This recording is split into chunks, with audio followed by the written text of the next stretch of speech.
now we're going to start the questions. And I'm going to get worried because there's so many that I think I'm going to be ambushed. But so if you want to ask the question, just put a star in, put the name of the person that you're directing the question to, and a few words about what the question is, and then I'll ask you to unmute. When I ask you to unmute, just unmute yourself, ask a question, and then mute yourself again. Okay, so who wants to make a start?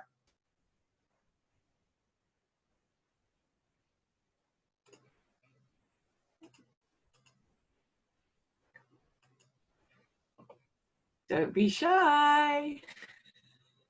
I know there was a few in there earlier, so I don't know if some of you who had asked questions earlier want to now. I know that Lassie's got one here about using. Lassie, if you want to ask that question, then go ahead and unmute yourself and ask it, because it's got too many complicated words in there for me.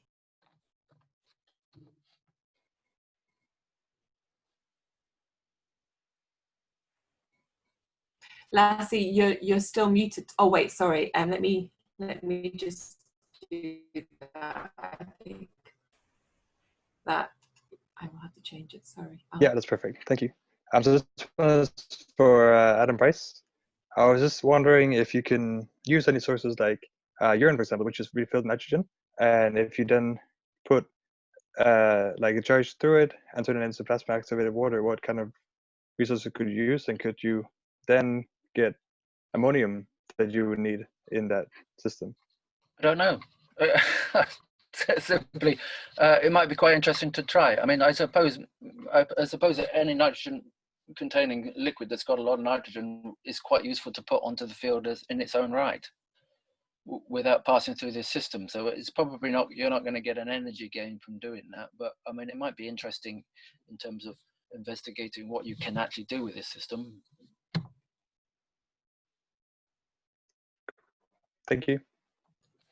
Great. So if you do want to ask a question, just put star and asterisk into the chat. I'll give an example, and then put the name of the person you want to speak.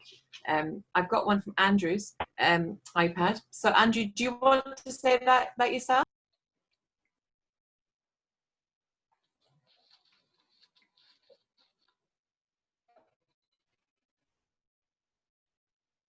Okay, no. So basically, Andrew asked, is there a collaboration ongoing between the Hutton Institute and the Eden Project for Dundee to look at interesting sustainable projects like biochar heating, gas power generation? And I assume that's to Rob. So Rob?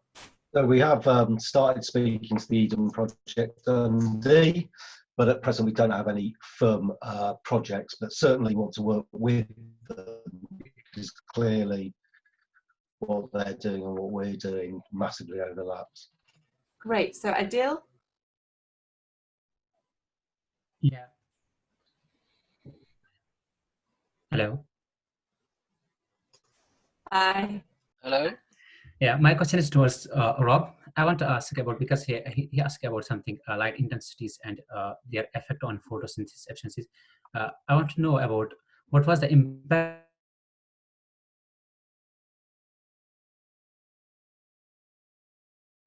like he checked the quantum efficiencies, and according to that he was checking the photo efficiencies also. And what was the relation between that quantum efficiency has effect on photosynthesis on the active power radiations, like we are seeing in the field as we are going for high temperatures, it's showing a very drastic effect. And when we are using a constant light, is there was any effect on the constant light that decreased the photosynthesis as well in the time duration, according to time duration in the crops?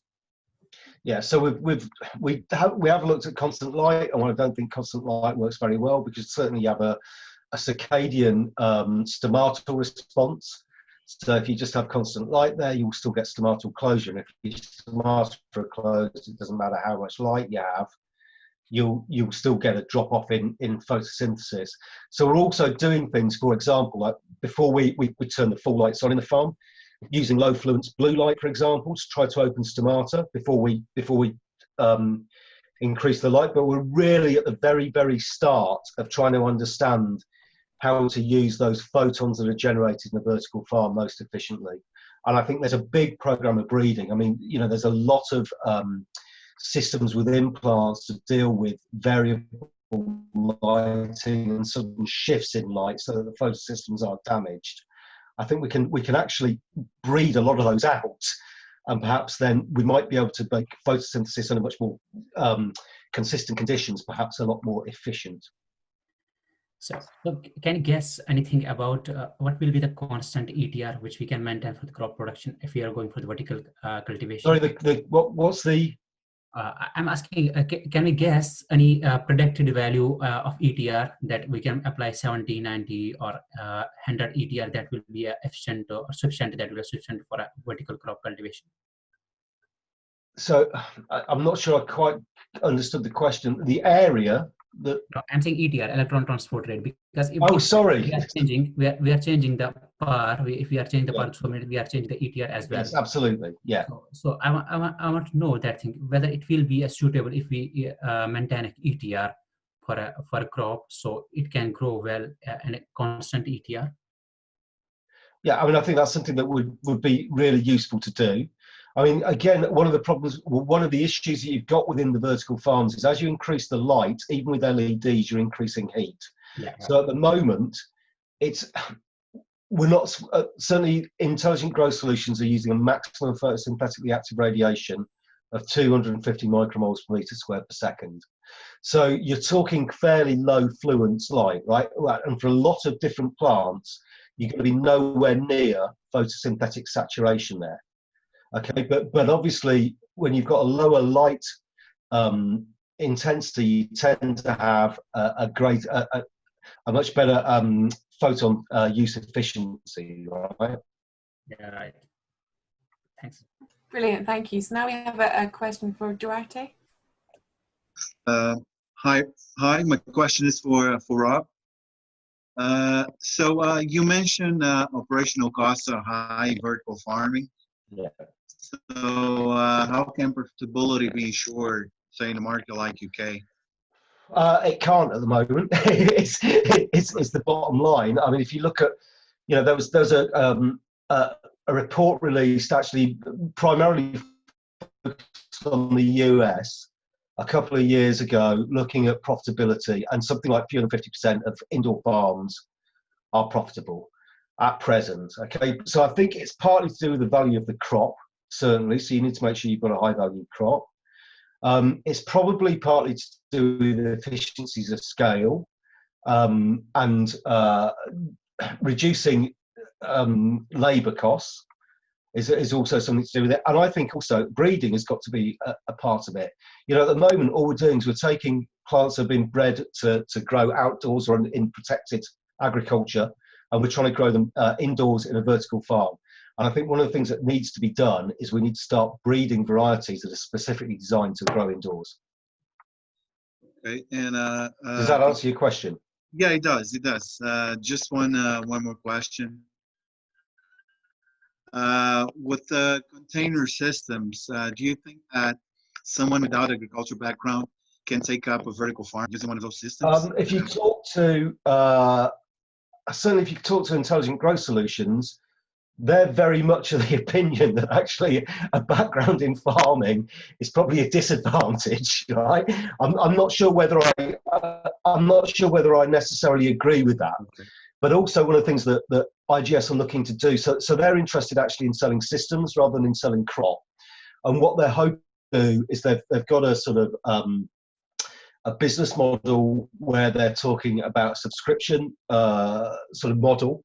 And they hope to, and I don't know if they're going to achieve this, but what they want to be able to do is they want to be able to harvest data and almost send updated algorithms to the grower to constantly optimize the growing of that crop. So as more and more data comes in, you know, they've got big plans to develop sort of artificial intelligence systems, you know, because they're also monitoring the crop. I mean, at the moment in a fairly rudimentary way, but they see themselves as actually almost automatically updating the growing algorithms as more and more data comes in. So, you know, ultimately their vision is actually for those farms to not need anyone to run them. Okay. All right. I think what's probably more important is actually having the route to market. Okay. All right. For your crop. Okay. Thank you. It's like the Tesla for agriculture, really. Okay, so Claude, you've got a question. I think it's probably Rob. We've got a few more for Rob. So if anyone's got anyone for the other two, a question for the other two speakers, that would be great.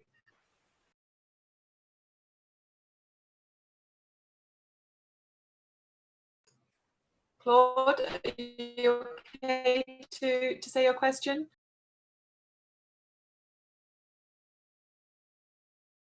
So basically, Claude was asking, is there a central London large-scale urban vertical farm project that you've heard of? Yeah, growing underground is an example. I think probably the best known example. And you know, there are several in other cities, and you know, so there are quite a few around. Again, you know, they're all still fairly niche. And you know, to the best of my knowledge, although the market is rapidly changing, and there are now companies such as M&S are actually looking to actively seek suppliers who are growing indoors. The reason being the product consistency that they can get from indoor growing.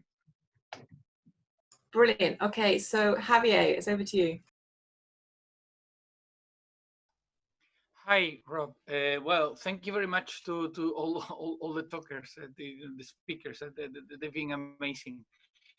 But I wanted to say, Rob, because many times we go to a particular thing that we don't think probably that nature is extremely complicated, and you know, whatever piece of the chain that is missing can, you know, make a big impact in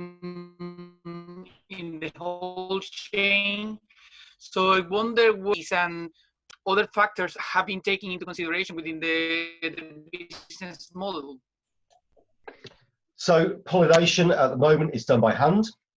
I know that it's something that, again, IGS have thought about whether they can allow insects into their farm to do that pollination. But is your question more about what might the impact be if you moved a lot of this farming indoors on natural pollinator populations?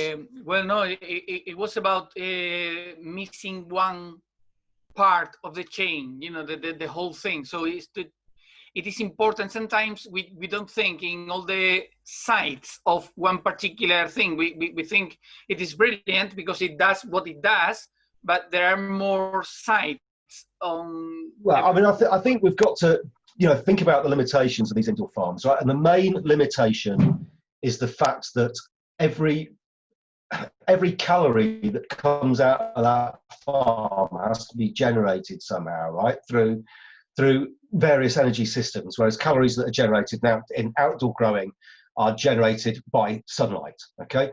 And so what that means is that you can only grow a very limited range of crops profitably at present.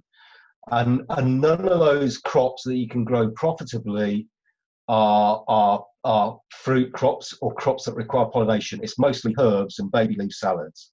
So you know, at present, I wouldn't say pollination is an issue.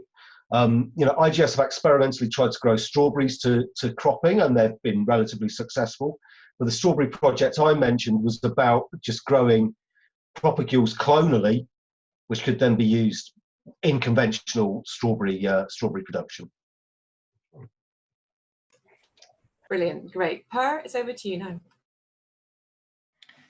Yeah, it's interesting. I grow stuff hydroponically, and there are just a couple of chemicals that you chuck in, and you get different flavors out of different crops that grow the same stuff.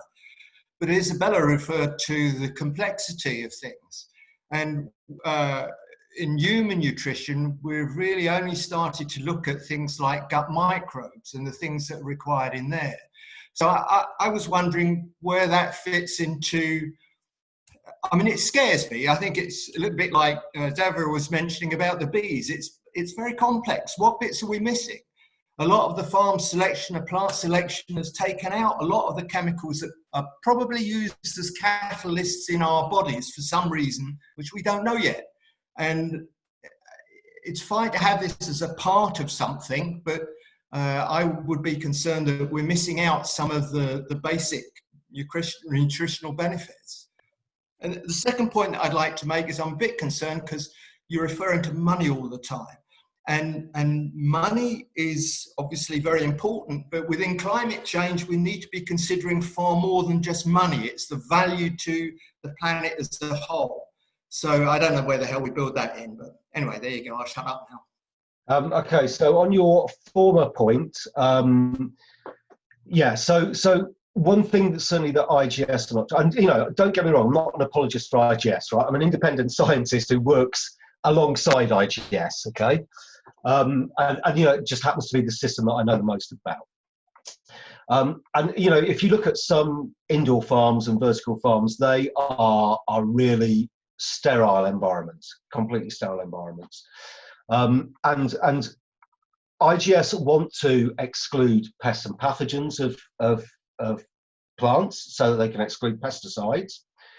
But they have actually just had a knowledge transfer partnership running for 2 years with one of my colleagues, Nicola Holden, who has recently moved to Shruck up in Aberdeen, actually looking at the microbiome present within the tower, and whether that microbiome, and you know, what's the importance of that microbiome, and can they manipulate the tower microbiome to almost exclude pests? Because one of the problems you've got if you've got a sterile environment is if a pest pathogen gets in there, and I'm talking about crop pests here, then clearly if there's nothing else for it to compete against, it will just run through the place. Whereas if there are other microbes there, then there's competition. And so they do have an interest in that. In terms of how that influences the gut microbiome and gut human nutrition, certainly, you know, that's probably a long way off in terms of doing the research. We do expect to receive funding or use some of the funding that we get from the Scottish Government in the next rolling programme to use metabolomic techniques. So these are techniques that look at a broad spectrum of compounds, trying to use in as unbiased a way as possible. And we do intend to use metabolomic techniques to compare the nutritional density, but also the broad spectrum chemical composition of tower-grown crops compared to glasshouse-grown crops. So we hope to be able to answer some of those questions in the future, but we can't quite yet. Sorry, and what was the second part of the question? Oh, money. Yeah.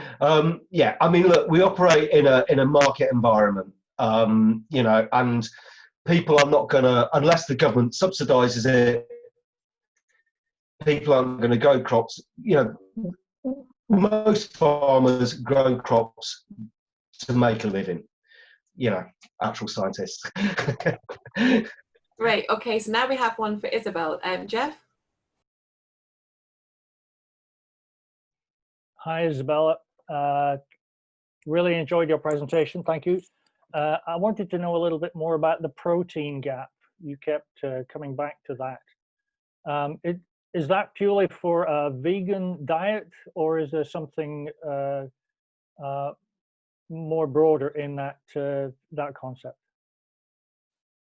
It is, I'm afraid, much broader because by 2050 we will need to feed 10 billion people, and currently we use all the arable land available, and we will need 56% more land to grow food or to feed our animals. So this is in the actual scenario of percentages of meat eaters with vegan eaters.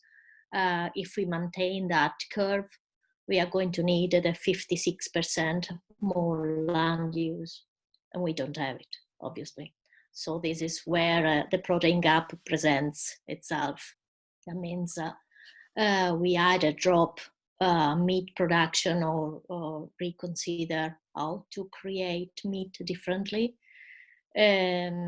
or we start to look properly into a protein value that is actually made by plants. And actually the Hutton Institute in the last 5 years intensively, they've been looking into the protein from plants, and there is a lot of promising research on that, meaning we could actually intensify the protein value of plants with proper combinations. And just to give you an example of protein, guess which is the most protein-based food amongst everything. If you want to guess, what would it be? Do one of the pulses. It is spirulina. It's more than everything else. It's more than meat, and more than fish, it's more than dairy, it's more than eggs. So I don't recognize the word you just spoken. Spirulina is an algae. Ah, okay. It's called spirulina. Yeah.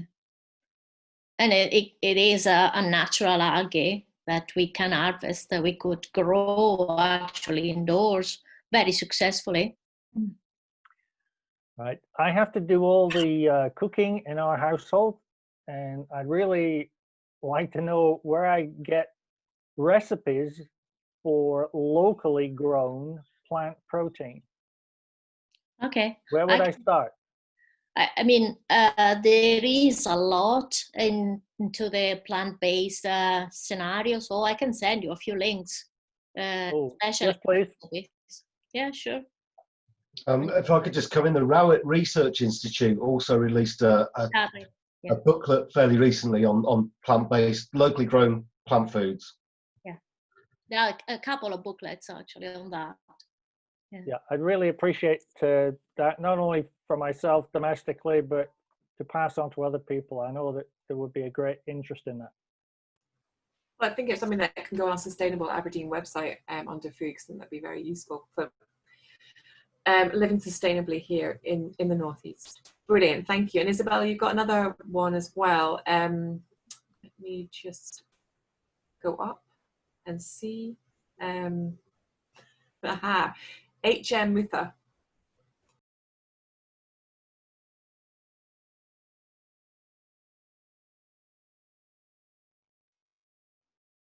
Okay, then if they're not going to say it, then I will. How can you generate biopackaging material using mushrooms waste? How does that process work? So the process is the same as growing mushrooms. Essentially, we gather agricultural waste. It can be hemp stalks, which are the less useful waste. Byproduct, let's call it byproduct, avoiding the term waste altogether, and inoculate it with mycelium, and then with spores, essentially, and then we let it grow, and as we let it grow, it grows on a shape, essentially on a mold. And on this mold, you can create, as you have seen from my presentation, you can create shapes. The inconvenient aspect of this narrative is space, essentially, because those materials are alive until you essentially kill it, drying them out. So they grow, so they need space to grow. So to make an example, if we want to grow insulation panels or biomaterials or whatsoever, we need space, we need warehouses, essentially, because they grow on their own, so they cannot be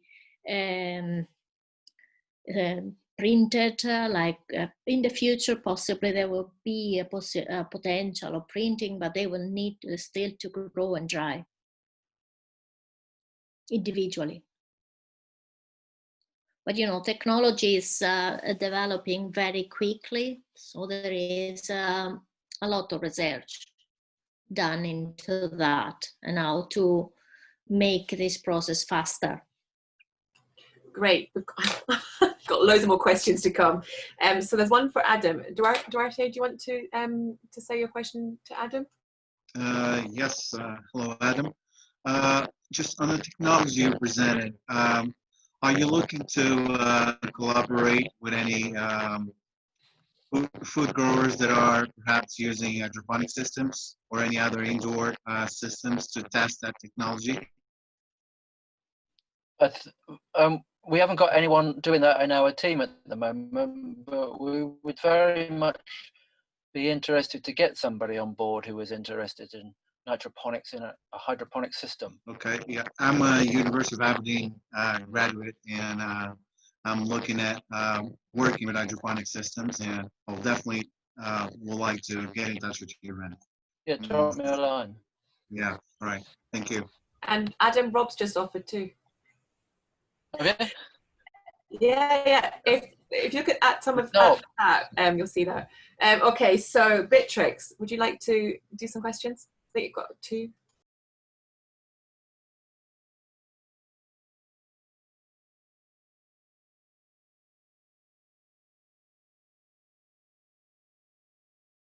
Okay, so Beatrice is asking Rob about vertical farming. She said that she's from Puerto Rico, and she's given serious thought to getting in to do vertical farming.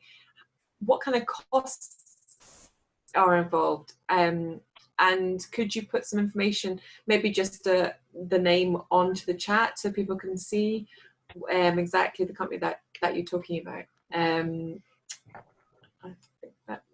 So intelligent growth solutions, this is the very expensive end.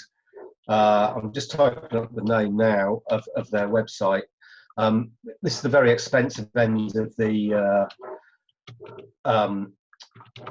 spectrum, and you're talking entry level about 800,000, I think, for 4 of their towers. But there are much simpler solutions. If you look at something like Liberty Produce, and again, I'll just give you their website address. I think this is correct. Then a container farm is probably a much less expensive prospect, but you probably still, to do that in the UK, you're probably looking at about 30,000-40,000. But again, these things could be modular. You've also got the opportunity to grow in a vertical way outdoors. There are lots of different opportunities, and I'm probably not the best person to ask about costs, so I just play with other people's toys. Great. I've got a question for you, Isabella. I've had someone ask whether people can visit Green Growth Foods to see how it all works. So do you? We have been planning workshops and activities also with the Rob Institute and Safari, which is the Scottish government body for agriculture and food. I'm afraid it couldn't happen because it was scheduled in March as we started the lockdown. And we are looking into how to resume these visits and workshops to give a hands-on experience for people. And so it will happen potentially in September, October, depending on what is going on with COVID-19. So if people keep in touch with you, just where's the best place for them to look, Isabella? If they get in touch with me, that would be the best, because then we can create arrangement with 3 people max. So I think it would be best to have it by appointment in the future. So I've been asked if the speakers could put their contact information onto the chat. So that would be a good idea. So if people do want to go for a tour, then they can. Maybe we could convince Isabella to have a tour for Climate Week as well, which would be quite cool. But yeah, so the next person is Neil Robb.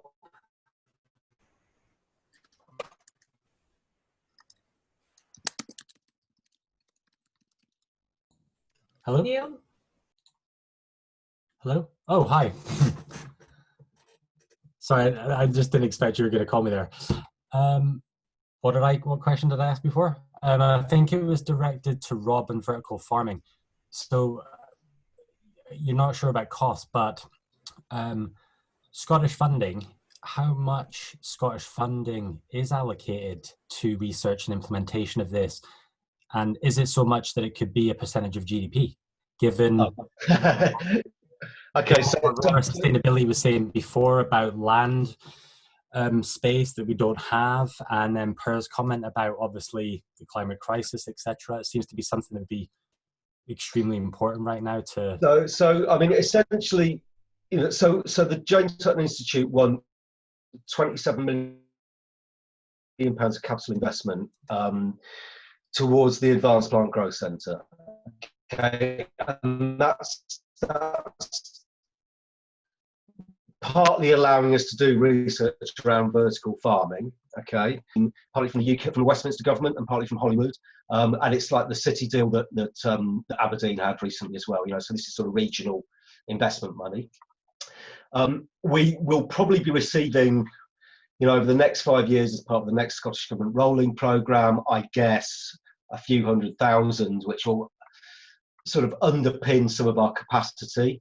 But clearly, I think we would want to bolster that with other funding from, for example, Innovate UK, and we've got a couple of projects related to vertical farming with Innovate UK. This is competitive funding, so we don't know yet whether we're going to win it. And then there's also interest from Highlands and Islands Enterprise and from Orkney Council in some of these technologies, but again, they're not necessarily funding research, they're sort of assisting private entry, I guess, and helping private entry into the area. So no, there's not a huge amount at the moment, and there certainly isn't any, or there isn't a great deal of underpinning capacity or underpinning money. Thanks. Are you also all going to be at this COP26 that's going to happen at some point? There will certainly be people there from the James Hutton Institute, yes. Whether I'm there, I don't know at present. I suppose also, Rob, if you're going to have a project with the Highlands and Islands about using the surplus energy, because at the moment they're using quite a lot for hydrogen for their kind of ferry and everything, then that probably will garner more money as well and investment. Yeah. I think the problem with that, okay, is you know, at the moment they can't export the energy because the infrastructure isn't there, and one of the things about vertical farming is reducing food miles. I mean, if you then produce the foods in the Highlands and Islands to any scale, you know, you've got to export the food down to the Central Belt rather than growing it in the Central Belt where people are going to eat it, for example. I suppose it's self-sufficiency in the end of the day. Yeah, I mean, I'm sure the people in the Highlands and Islands would love to see a fresh They're not that far away. Yeah. Okay, Adam. Yeah, Isabella, you mentioned what's it called, Climate Kick.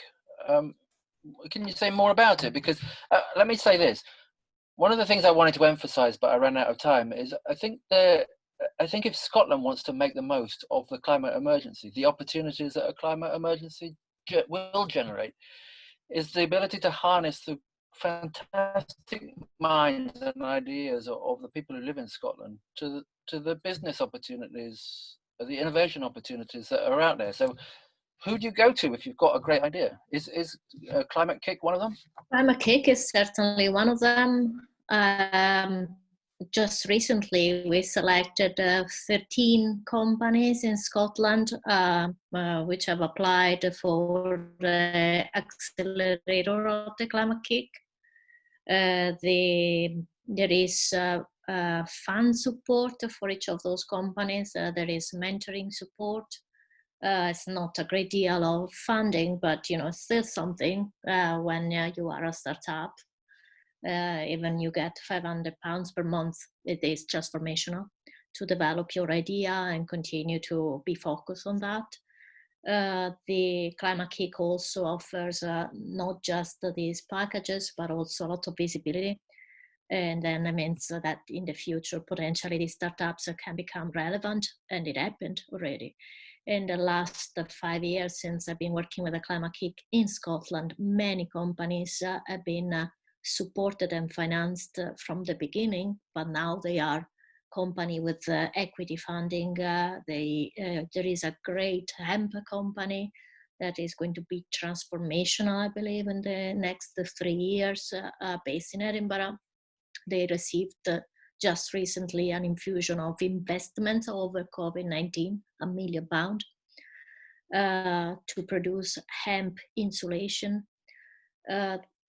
there are many cases around Scotland in which innovators have been rewarded by the Climate Kick. The Climate Kick is a European based body, because the EIT was for UK, now is not anymore, the branch that was also financing Innovate UK. Now this is going to change and being rearranged, and so the Climate Kick in UK will be financed differently with all the mechanism, but it's still alive and kicking. Yeah. Great, thank you. Right, so the next person is Claude. Claude, do you want to say something?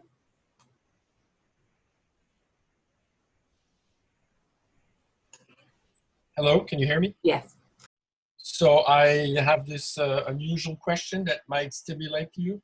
I work at Deep Space Ecology, which is an America-based company. I'm in Montreal, Canada, but it's based in Virginia, and it is a company that we want to be the first company to produce and manage a autonomous, resilient ecosystem in outer space.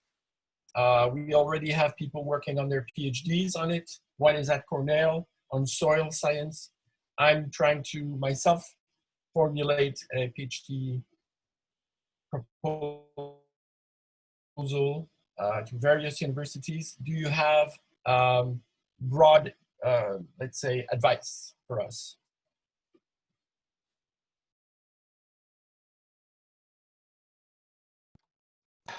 I'm not sure I've got anything to offer, because of course the system I'm talking about uses gases from the atmosphere or water, which I can't see how that can be applied in space, but maybe the others have.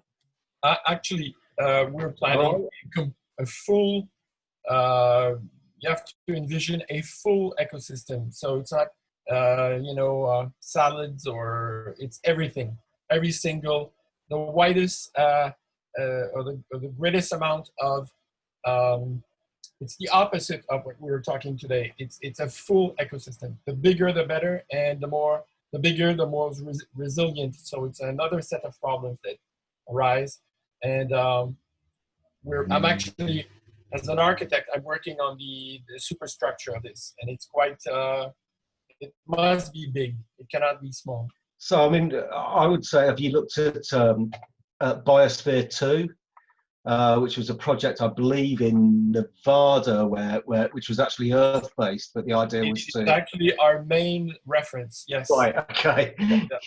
Yeah, so look at that, and also perhaps look at what NASA are trying to do, growing crops in space. I mean, that again might provide some inspiration. We actually did some work collaborating with NASA many years ago, looking at recirculating hydroponics in potato, and what we found was that when you grew second and third generations in the same hydroponic fluid, they were tuberizing more quickly, probably due to a transmissible tuberization factor, which we tried but failed. Thank you. We actually have a first experiment going up the 7th of October, and another one a few months later at the International Space Station. Good luck. That's really cool. Would you have anything to say, Isabella? There is another question for me, isn't it? Oh, wait a minute. I was just wondering if you had anything to add to the whole space question, growing in space. I never looked into that, but I believe wherever is feasible indoor, wherever we are able to replicate the conditions, this is what we do with mushrooms. We try to replicate autumn. So we create autumn indoor with conditions that are made by light, heat, humidity, control of carbon, because mushrooms are actually more similar to humans than plants. So they are a kingdom on their own, and they breathe oxygen, and they expel carbon emissions. So we need to control that environment in order to do that. we have sensors. Can I add something to the deep space ecology?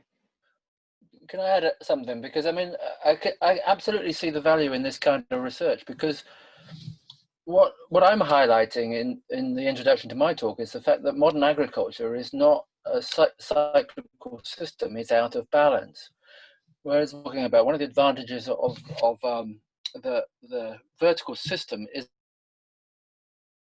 a closed system, which is exactly the sort of thing that you're researching on in your space research. So anything you do on your space research is going to have huge benefits, I think, for the Earth. So I'm looking forward to hearing more about it. It's all cyclical. That's what it all is. Research and everything's building on each other, which is great to see. I have the next question is from Caroline Birch. That's to Isabella. Would tackling food waste have a meaningful impact on the protein gap? Oh, absolutely. I think there will be a potential for extracting compounds from food waste streams. That means that in the future we would be able to look into whichever proteins we can extract from these materials that at the moment are going to landfill, and we waste them. So there is a great potential for that in many streams of waste, not just to use this waste for mushrooms, but many others. It's just a matter of investigation, you know, until we have the raw materials available in our mindset, because it's not available, it's diminishing dramatically as we speak. Essentially, until in the mindset of the companies mining or extracting or using planetary resources without limit, we don't look into waste streams. So there will be a moment in which we will need to wake up to that, and also the big industry will need to wake up to that. And they have started, but they don't yet look properly into waste streams. I envision a future in which waste streams will come with a cost. So in order to gather some of the resources, even for us to go to Costa, we will pay. Yeah, waste becomes a resource. That's really what the whole thing is about, the circular economy. In fact, I was talking at a conference, or it must have been a year or two ago, with a guy who's mapping all the waste streams in England. That was quite fascinating. I'll have to look at that person and put it out there, because I think that's what we need to do as well, is start really mapping and start to really understand what we have and what resources that we can use for that. Yeah. Okay, so I think it's over to James now to ask his question. Thank you, Alison. Question for all the panelists. So back here on Earth, we've got this pressing issue of getting carbon out of our atmosphere. I was wondering how your solutions would contribute to that goal, either directly or indirectly. My one is just would contribute to producing less greenhouse gases in the first place.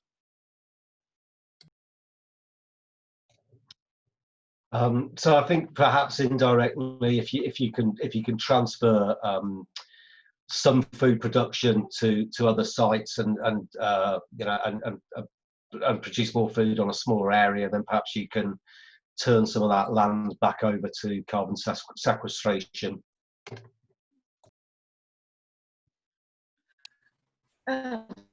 Regarding us, we've been making this calculation since the very beginning. So full productive containers is saving from carbon emissions quite a lot.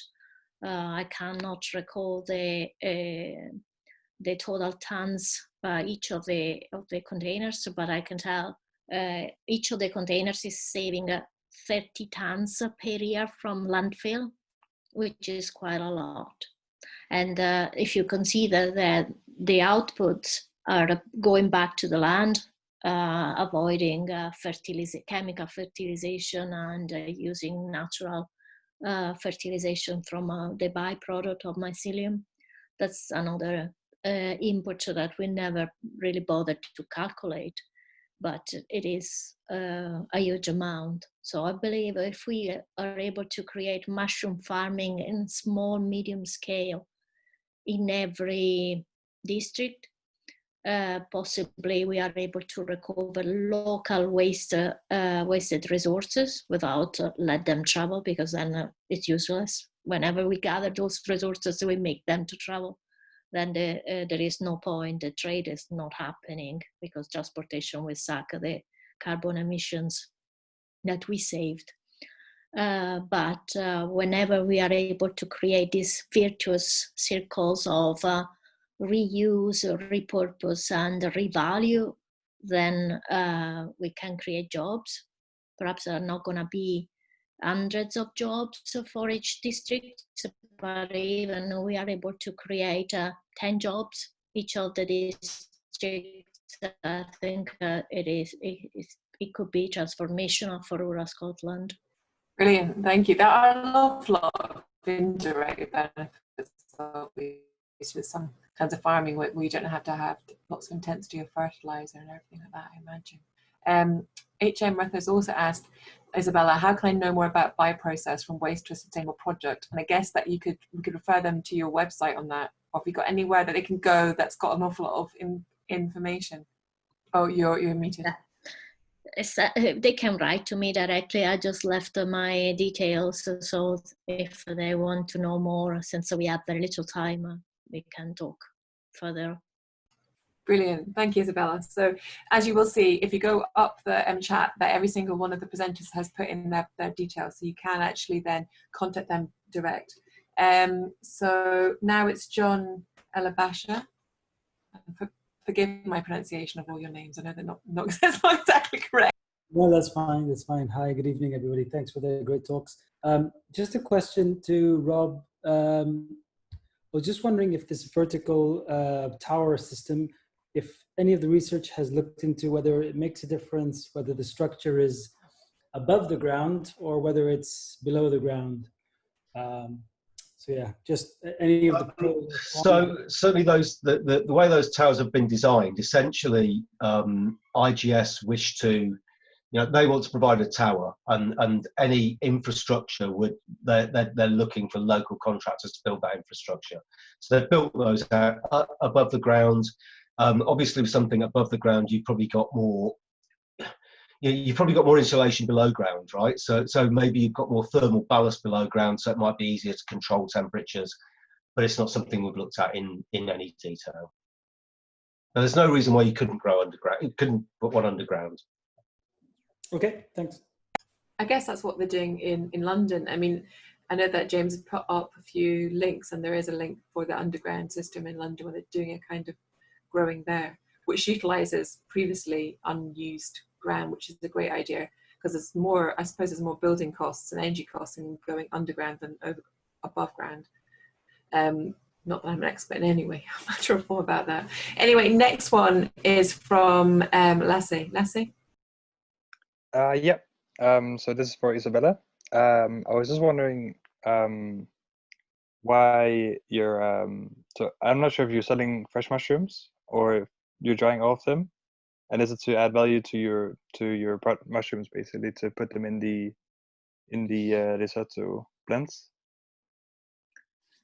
The reason, because we decided to dry the mushrooms again as a sustainable one, because we realized that in order to have fresh mushrooms and keep the fresh mushrooms fresh, we needed refrigeration, and that was it was coming with a cost and also with energy intensive practices.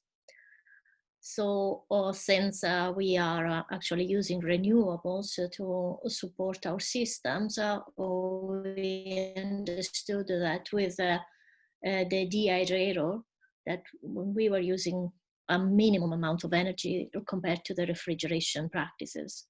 So that was a no-brainer to go for that, and then we could keep the product fresh and available, because when you dry with dehydration, it's less than 40 degrees for over 24 hours, and it means that you can keep it forever, mainly. I mean, for years. It's a long shelf product, so you can sell it for a long time. And then when we started to look into combining foods with the Hutton Institute, we understood that actually all these products that we put together, grains and fruits, again, like seasoning or other kind of vegetables, they were dehydrated.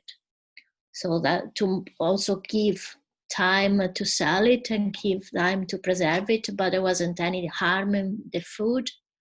Actually, it is, you could try our meals and you will see there is no difference between the products that you buy fresh and that, because rice is fresh, it is harvested and then it dries on its own.